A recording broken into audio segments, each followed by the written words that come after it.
Do you ever see a business name that makes you stop and think, what do they do? Sometimes that can be a good thing or a bad thing. The bottom line, when it comes to unconventional business names, there are pros and cons. I'm Alex House, Chief Marketing Officer of Impact Partnership, and these are my house rules on unconventional business names.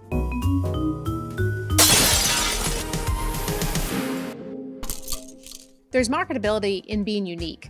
Unique name, unique brand, unique style, but it's not always the right thing for your business. Let's start with the pros. A unique name can be easy to trademark, which is one of the first things businesses do when they open their doors. Another opportunity is an easy-to-find domain name. And don't forget about that conversation starter. If you have a unique name, someone might stop and ask you for that story. And if that story is a part of your brand messaging, it might open the door for that prospect to become a client a little sooner. Another pro about having a unique name is that it might seem that your business is trendy and youthful. But why does that matter in our industry when you're dealing with people going into retirement?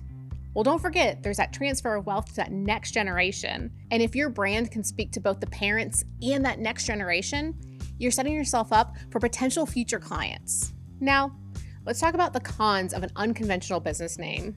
If it's hard to spell, that means it's going to be hard to find. And everybody's clamoring for that top spot on all the search engines. If it's not crystal clear, they're going to get frustrated and give up, and you're going to potentially lose a future client. This is especially true if you're on radio or TV. If somebody's in the car listening to your radio commercial and they go home to try to find you, but you have an odd spelling, most likely you're going to lose that prospect.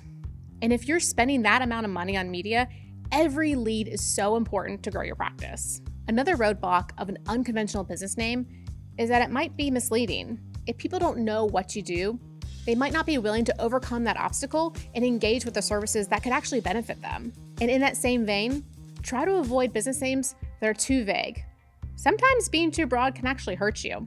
For instance, if you just have the words retirement solutions in your business name, when someone goes to put that into the search engine, they're gonna come up with a billion other websites that's not actually you. You want them to pull up your website, social media accounts, and anything else online you want them to engage with. Hearing the pros and cons is one thing, but let's talk about a real life example. And don't worry, I changed all the names to protect the innocent. Let's say you live in Jackson, Mississippi, and your last name happens to be Jackson, but you're not actually using that in your business name.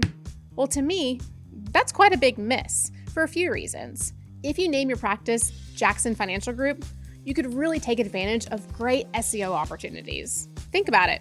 If someone searches for financial advisor in Jackson, you might be one of the first ones to pop up without having to spend a dime on any of the search engines. Like most things in marketing, this is all very subjective. There are pros and cons to unconventional business names, but whatever you choose, you have to be confident and comfortable that it speaks to your business. That's it for House Rules, and I'm Alex House. See what we did there?